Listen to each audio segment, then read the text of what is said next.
Good morning, everyone. Welcome to the First Unitarian Society of Milwaukee's online worship service.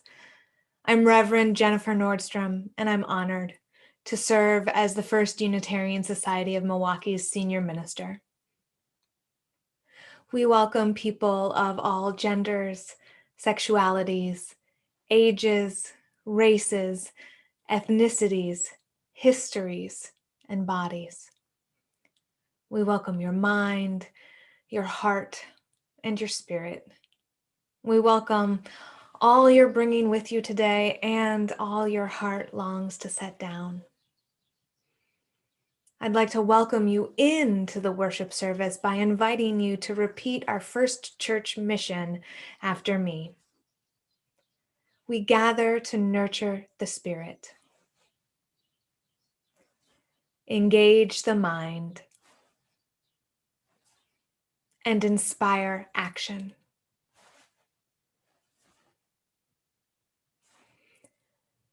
Our opening words this morning are the poem Wild Geese by Mary Oliver.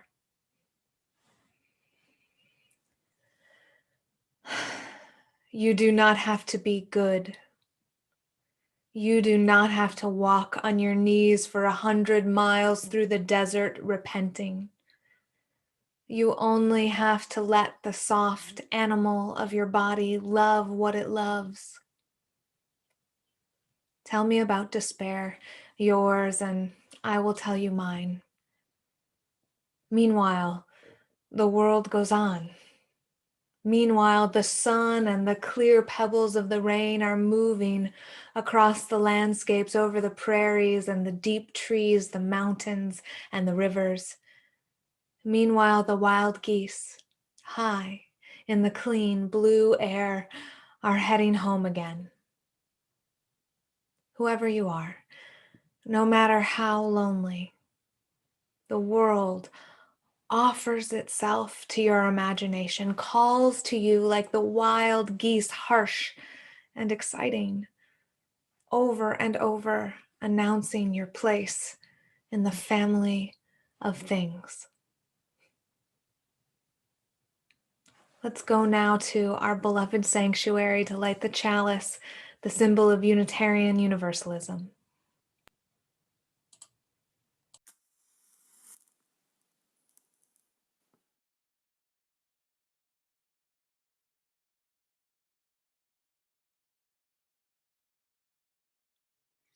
I am the Reverend Kimberly Tomchek Carlson. It is my honor to serve as the Minister of Religious Education at the First Unitarian Society of Milwaukee. The story I have for you today is called Over and Under the Snow, and it's by Kate Mesner. Over the snow I glide, into woods frosted fresh and white. Over the snow, a flash of fur, a red squirrel disappears down a crack. Where did it go? I ask. Under the snow, Dad says. Under the snow is a whole secret kingdom where the smallest forest animals stay safe and warm. You're skiing over them right now.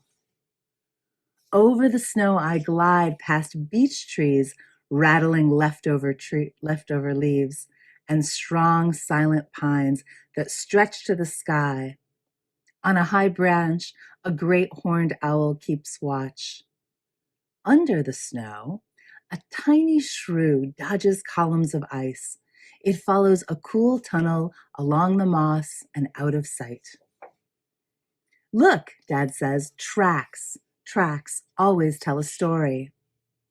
Over the snow, a deer has crossed our path. Deep hoof prints punch through the crust, up the hill, under a tree. An oval of melted snow tells the story of a good night's sleep. Under the snow, deer mice doze. They huddle up, cuddled up against the cold in a nest of feather and fur. Over the snow, I climb, digging my edges so I don't slide back. Under the snow, vowels scratch through slippery tunnels, searching for morsels from summer feasts. Over the snow I swish, down, down, faster, faster, down, faster, faster. Whoops. Under the snow, a snowshoe hare watches from the shelter of a spruce. Almost invisible, she smooths her fur, a coat of winter white. Over the snow, I glide past reeds where tadpoles play tag in the spring. Under the snow, fat bullfrogs snooze. They dream of sun-warmed days back when they had tails. Over the snow, I stand and stare, little mountains in the marsh. Under the snow, beavers gnaw on aspen bark, settled in for supper. Can they hear my tummy rumbling too? Over the snow I glide. A full moon lights my path to supper. Under the snow, a chickmunk wakes for a meal. Bedroom, kitchen, and hallway, his house under my feet. Over the snow I climb one last hill. Bonfire smoke rises, warm hands, hot cocoa, hot dogs sizzling on a stick. Under the snow, a black bear snores, still full of October blueberries and trout. Over the snow, the fire crackles and sparks shoot up to the stars. I lick sticky marshmallows from my lips and lean back with heavy eyes. Shadows dance in the flames. Under the snow, a queen bumblebee drowses December all alone. She'll rule a new colony in spring. Over the snow, I glide home on tired legs. Clouds whisper down feathery soft flakes. Under the covers, I snuggle deep and drift into dreams. Dreams of cuddling deer mice and slumbering frogs, hungry beavers and tunneling owls, drowsy bears and busy squirrels, and the secret kingdom that is under the snow. The end.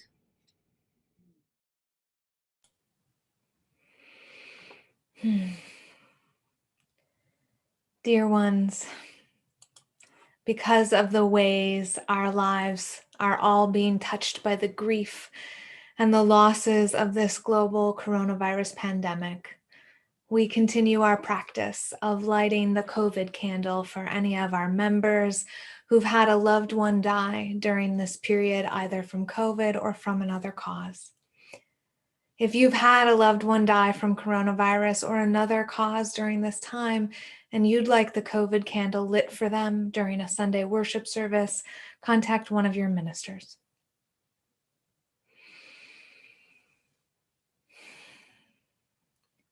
Christine Radke Norris's grandmother, Ruth K. Radke, age 92, of Washburn, Wisconsin, died on Thursday, November 12th, of COVID-19.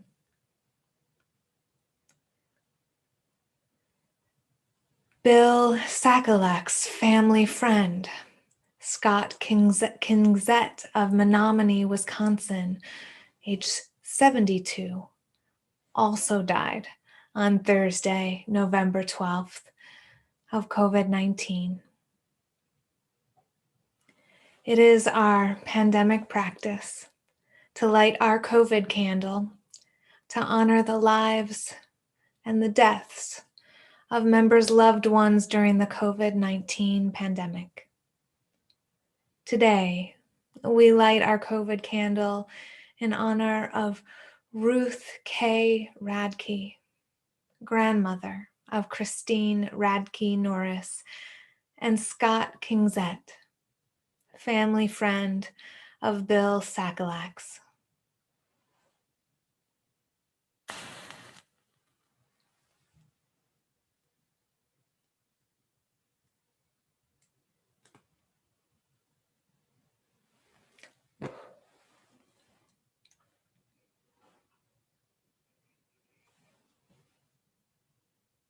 As we enter this time of contemplation, followed by silence, followed by spirit of life.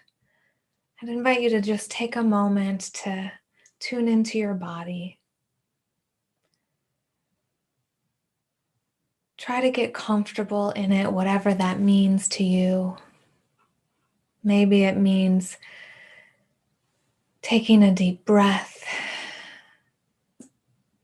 Maybe it means feeling your sit bones, pressing into the seat beneath you, or feeling your feet on the floor grounding you. Maybe it means feeling the very top of your head connecting you to all that is.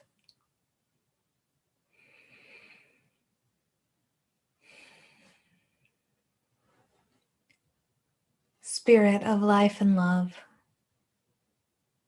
Holy One of our being and our becoming, that which is sacred within, among, and beyond us.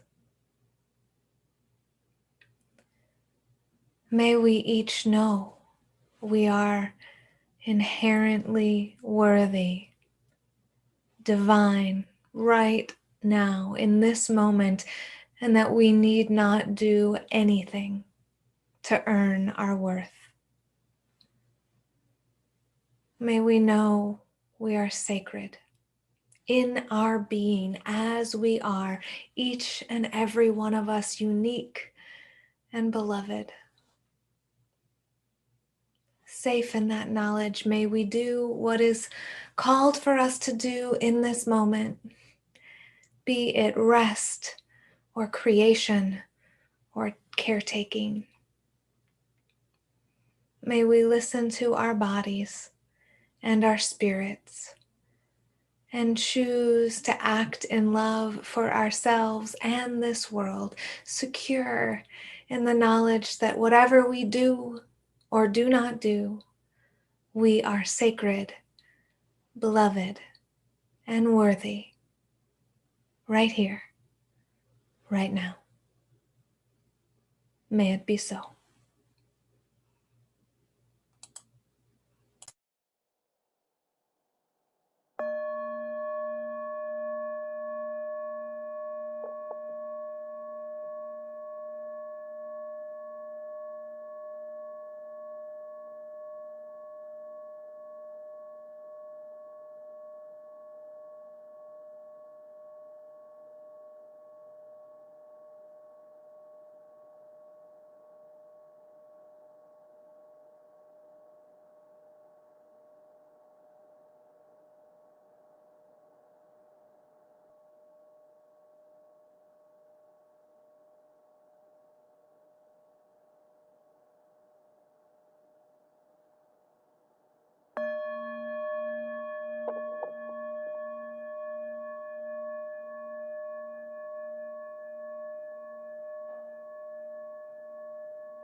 a single feather from an invisible source lands in my cupped hand.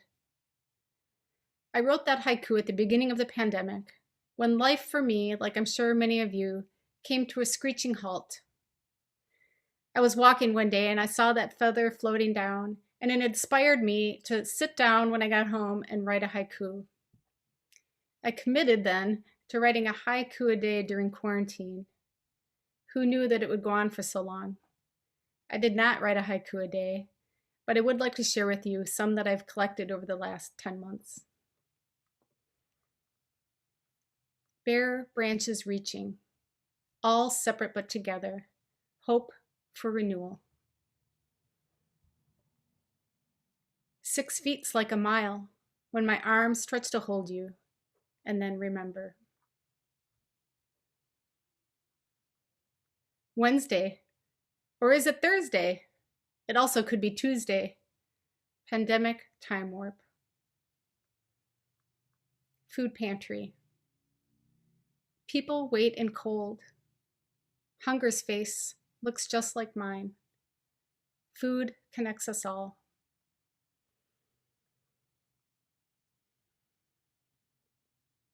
John Prine left us songs that made us laugh and cry too.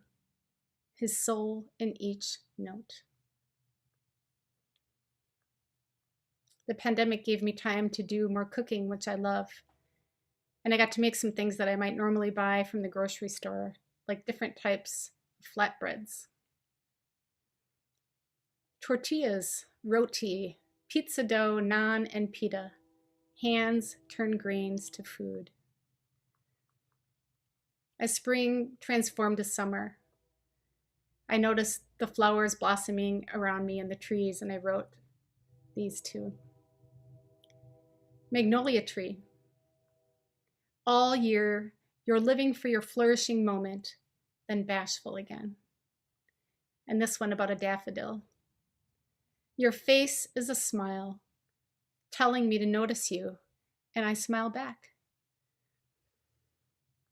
The pandemic wasn't all peaceful and quiet. The death of George Floyd sparked protests, and that time sparked these poems. I can't breathe, he said. The world watched and recorded, then asked what to do. People uniting to fight for peace and justice, a beautiful thing. As fall came around, it felt like the pandemic was dragging on, and it was becoming difficult to feel hopeful. But a weekly drive by the lakefront always provided some inspiration for me, and it inspired these two poems. Lakefront and gray skies, days blur together the same. Leaves aflame give hope. Naked tree stands tall, unnoticed and not caring. She knows her beauty. This challenge of writing a haiku a day made me pay more attention to what was around me, to find inspiration in stillness. This is the final piece from my collection. Haiku transforms me as I sift through life for words that sing my heart's song.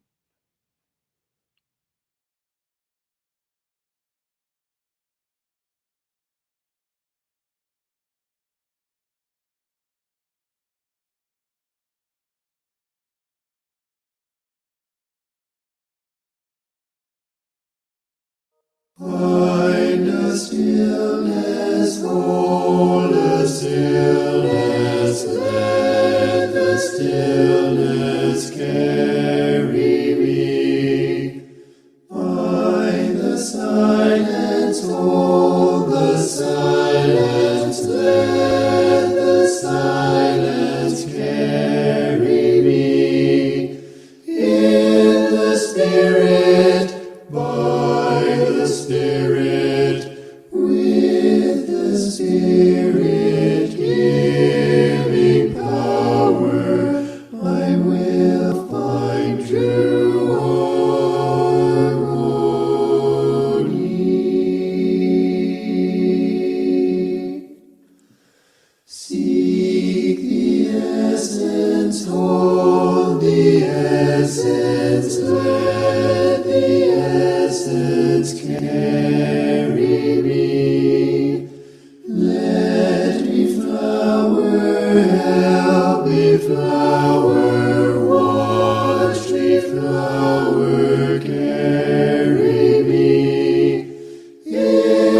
Spirit, by the Spirit, with the Spirit giving power, I will find true harmony.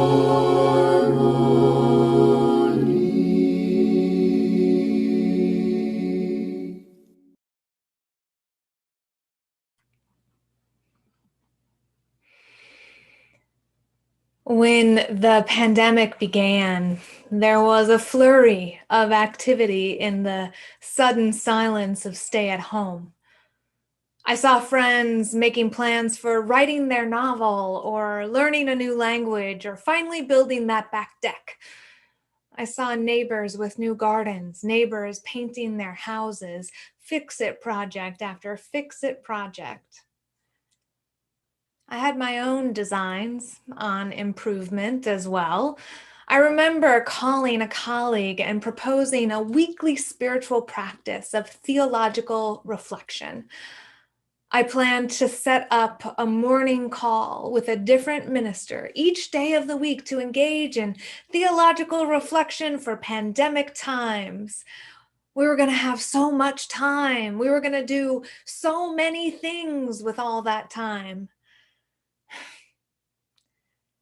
I feel a little sheepish looking back at it now, but in my best moments, I have compassion for the person I was in those first few earnest weeks.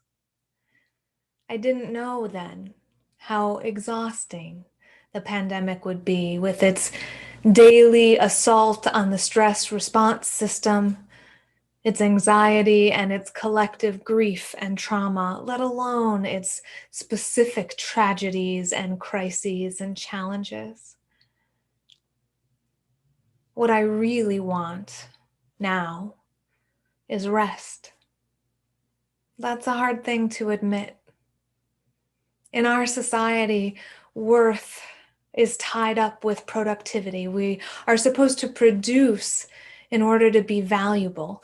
There's a global pandemic. Well, then this must be the perfect time to write that great American novel.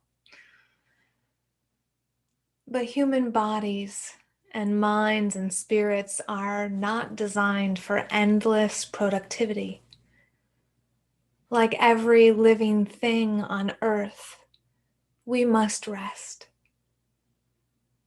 I think of how centuries of farmers have learned to let the fields lie fallow for a season.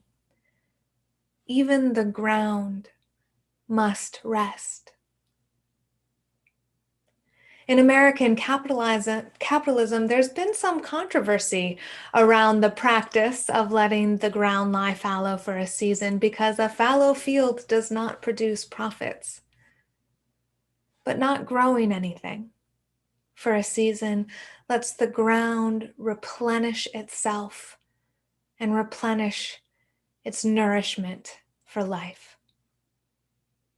Fallowing the soil, as it's called, increases carbon, nitrogen, organic matter, and beneficial microorganisms in the soil, making the soil more fertile. During the fallow season, potassium and phosphorus literally rise up from deep in the earth and replenish the ground we use to grow. In the fallow season, the ground also improves its capacity to hold life-giving water, making it more nourishing for future plants.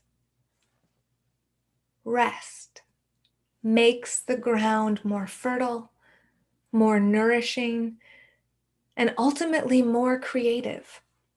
Studies have shown that letting a field lie fallow for a year increases the crop yield when it's planted the following year. The ground needs an entire year to rest and to heal. What do you think the ground of your being needs?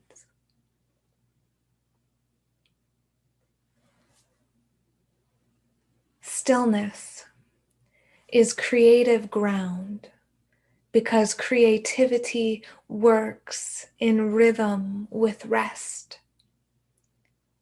Stillness has a relationship with movement, just as the notes of a piece of jazz are held with silence. Stillness is the frame for the notes, just as rest is the frame for teeming life and night is the frame for day. These things are not opposed to one another, rather, they are each other's partners. Stillness is the ground for creativity. It is rest that creates the next thing. In the stillness, nutrients are accumulating. Phosphorus is rising up from the deep, bearing light and power in the nourishing dark night.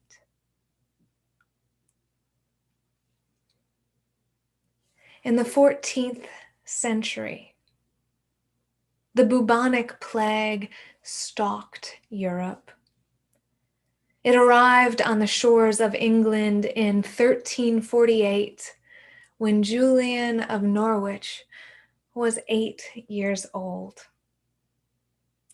It moved through her country again when she was 20 years old, and then twice more later in her life.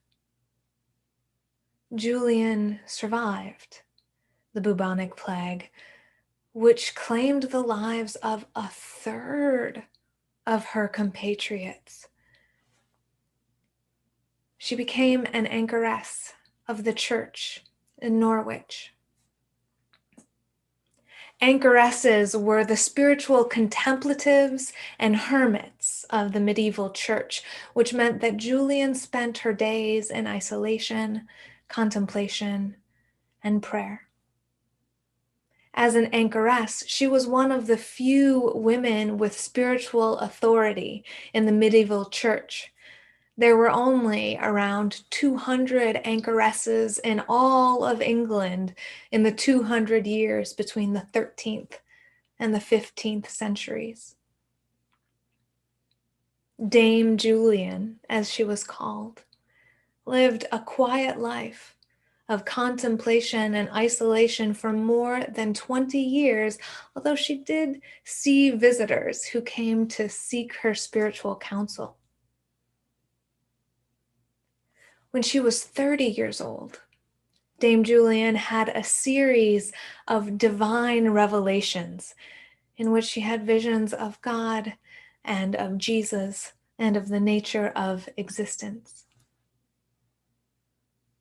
In one of these revelations, Jesus hands her something small and round. She said it was about the size of a hazelnut. "What is this?" she asked him, and he responded, "It is all that is made." Julian looked down at the small hazelnut-sized thing in her hand, and she was afraid. It was so small. What if she dropped it? But seeing her fear, Jesus reassured her and said, "It lasts and ever shall, because God loves it. And so all things have their being in the love of God." Later, when Julian was reflecting on and interpreting her vision, she concluded about all of existence in a hazelnut. God made it. God loves it. God keeps it. Julian wrote her visions down in a book called Revelations of Divine Love. She also wrote down her reflections and understanding of what those revelations meant. That book is the first book published by a woman in the English language, and it's still being read as a powerful piece of theology and mysticism now, more than 600 years later. Julian of Norwich is one of the most famous women mystics in the history of the church. I know I just assured you that you don't have to write the great American novel during this pandemic. So why am I telling you this story about Julian of Norwich's world-changing bubonic plague writings? I'm telling you this creativity in the bubonic plague story because I want to reframe it, not as an accomplishment, but rather as an act of love, as a way that Julian found, as Amy said, to sing her heart's song. In our opening words today, Mary Oliver assured us, you do not have to be good. You do not have to walk on your knees for 100 miles through the desert repenting. You only have to love what the soft animal of your body loves. You only have to love what the soft animal of your body loves. I am reorienting to thinking of this fallow time as nourishment time. Maria Vashakizde, a Jewish Russian immigrant to Portland, founded the Sea Grape Apothecary to focus on pleasure and beauty and community and embodiment and connection. She's leading what she calls a Pleasure December practice this month. And she writes, bringing attention and intention back to pleasure has opened space for me to feel expansive and joyful and creative again. In her practice, Maria focuses on simple pleasures, things like a smell, or a warm blanket, or a hot mug of tea. She asks, how can this moment, right now, be more pleasurable? And then she answers that question by listening to her body. Maybe she needs a snack, or to adjust the temperature, or to take a deep breath and let it out. The practice of attending to her body through bringing it pleasure has reconnected her with her body, improved her creativity, her art, her relationships, and it has helped her genuinely rest. There's a link between letting the soft animal of your body love what it loves and your ability to create. There's a link between rest and aliveness, between the nourishment of fallow time and the possibility of producing. Instead of trying to push fertility or production, I'd like to invite you into the space of allowing yourself to have a love affair with this moment right now. Some days, turning into your body and your needs in this moment might look like rest, just pure and simple rest. Maybe even some months the allowing might look like rest. And we can know that rest is itself creative. This month, inspired by Maria and the Sea Grape Apothecary, I've been asking myself, what would be nourishing right now? Sometimes the answer is rest. Sometimes it is writing. Sometimes it is art that sings my heart's song. I'm choosing to think of this fallow time, this stillness of December, this slowdown of the pandemic, as nourishment time. Time to let the soft animal of my body love what it loves. I'm choosing art when it's nourishing, choosing to write or to read or to rest when it's nourishing. Julian of Norwich's world-changing revelations of divine love did not come from a forced production schedule. They came after years and years of quiet contemplation, stillness, and prayer. Also, they were revelations of divine love for humanity, not an insistence on human perfection or goodness.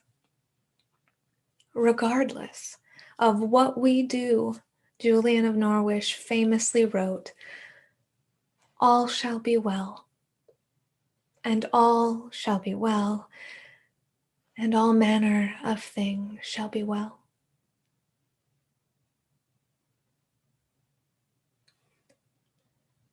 We don't just lie fallow so that we can produce more or produce better in the future. We lie fallow because it's part of the natural rhythm of life, because we need it, because it's part of our wholeness and our well-being. In Unitarian Universalism, we believe that every human being is inherently worthy and dignified. We believe our worth is intrinsic to our humanity, not dependent on our production. Our theology calls us back to recognize our own value outside of production. By resisting the impulse to drive ourselves through grief, drive ourselves through pandemic exhaustion, through the calls of our own body to rest. By resisting those impulses at drive, we are living our Unitarian Universalist values. Last night was the third night of the Jewish holiday Hanukkah, and folks who observe it celebrated by lighting the menorah. Hanukkah honors the small band of Maccabees who resisted the oppression of empire in order to live their Jewish faith. They waged their resistance campaign against a much larger and more powerful Greek empire for 3 years before they won. They won. And then they rededicated their temple. In the rededication, however, they only had enough oil to light the menorah for a single night. But miraculously, the oil that they had lasted for 8 whole nights while they made more, and they were thus able to keep the eternal flame of the temple burning. Resistance to oppression can look like a long campaign, waged over years, pushing against the empire, which in our time is calling us to be production machines. It can also look like lighting one candle at a time, night by night, and rededicating the temple, rededicating ourselves to existence rather than production.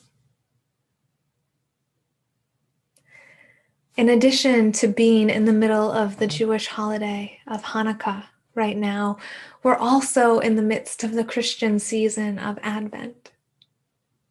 Advent focuses on preparation, and Hanukkah means dedication. They both include practices of lighting candles in the darkness. This season, this strange December of fallow time, we encourage you to create a place in your home that will serve as your space for contemplation, for candle lighting, for quiet reflection. Make a place that is yours, that embodies stillness and love. If you plan to join us for our Christmas Eve service, you can use the candles that you place in that spot during Silent Night. We're making First Church Christmas kits, actually, that include our First Church Christmas Eve candles and an order of service.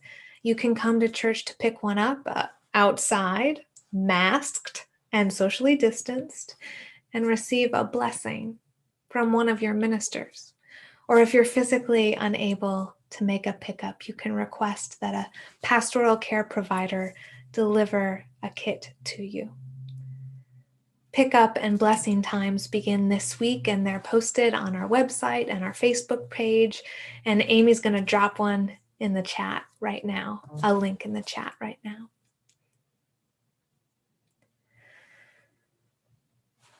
Small, simple pleasures.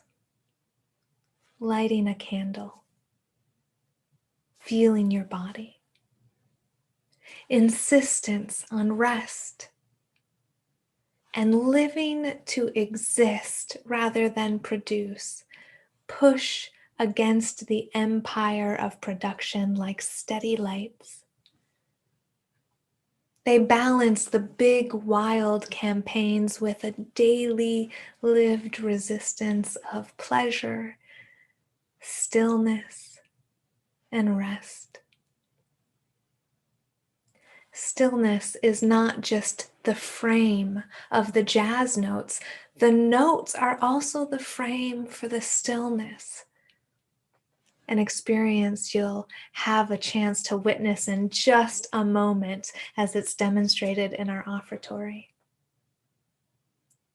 It is stillness and notes together that make music. They balance and nourish one another, equally important. Similarly, just as rest is the ground for creativity, creativity also frames rest. Day frames night. Both doing and being are crucial to our existence. They are part of who we are as living creatures in this world, moving within the rhythm of the seasons, the tempo of day and night, and the unfolding of our lives. Whether you are preparing right now, or rededicating yourself to what matters, or reorienting towards the nourishment of darkness, I hope you find space to honor what your body, mind, and spirit need in this moment. May nourishment rise up from the deep to meet you in this fallow time, and may you know that you are beloved in your being, sacred in your existence, as you are right now. So you might as well do what you love, alive in this moment, in a love affair with yourself and the world. May it be so, and amen.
Thank you so much, Alyssa, for bringing us that absolutely gorgeous demonstration of Stillness and Tempo by Marcus Grayhook. It was amazing. Thank you. And thank you all so much for your generosity, First Church members and friends. As you know, pledges are at the core of our congregation's spiritual practice of generosity. We're also grateful for additional gifts to support our ministry and want to thank all of the folks out there who are appreciating this online ministry and supporting it by texting 73256 with the message "Give to 2UU," number 2, or who are giving on our website. All of your gifts help us continue to provide this ministry. We also share the plate with an organization each month. In December, Planned Parenthood of Wisconsin is our Share the Plate recipient. Planned Parenthood of Wisconsin reflects the diverse needs of our community. It currently provides affordable, quality, and confidential healthcare to 61,000 people each year in its 24 health centers across Wisconsin. To give, please go to plannedparenthood.org/planned-parenthood-Wisconsin.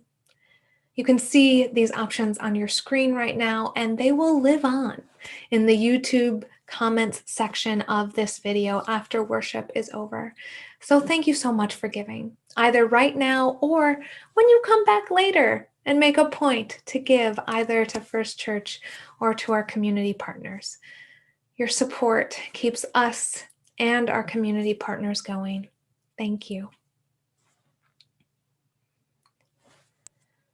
Our closing words this morning come from the Reverend Steve Garnes Holmes in his poem, Silence. In between things is the silence that holds everything together. Enter the silence and return to the root, the place where you are held together. The substance of the divine, perfectly clear and transparent. The silence in which the virtuoso sings you into being. The blank page where the beloved is drawing you. The darkness in which God says, "Let there be light." Enter the holy temple and sing that hymn. May it be so, and amen.